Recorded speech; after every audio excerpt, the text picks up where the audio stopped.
જે છે એ છૂત જ્ઞાતિ ગણાય છે અને છૂત જ્ઞાતિ જે છે એ લોકોને અમે સંસ્કૃત ભાષાનું શિક્ષણ આપી શકતા નથી એટલે એમ કરીને એમને ક્લાસમાંથી બહાર કાઢી મૂકવામાં આવ્યા ત્યારથી એમને ધગસ અંદર લાગી હતી કે આજે ભલે તમે મને ક્લાસમાંથી કાઢી શકો પણ એક દિવસ મહારાજ બંધારણથી આખા દેશને નહીં ચલાવો તો મારું નામ પણ ડોક્ટર ભીમરાવ આંબેડકર નહીં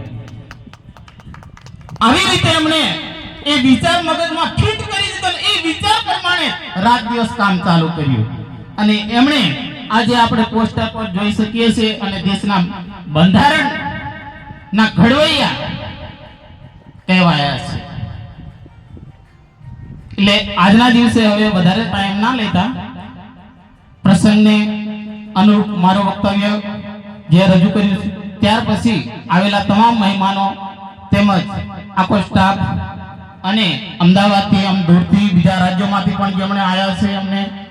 પાયલબેન વતી અંતઃકરણપૂર્વક હું એમનો આભાર વ્યક્ત કરું છું અહીંયા મારું વક્તવ્ય પૂર્ણ કરું છું જય હિન્દ જય ભારત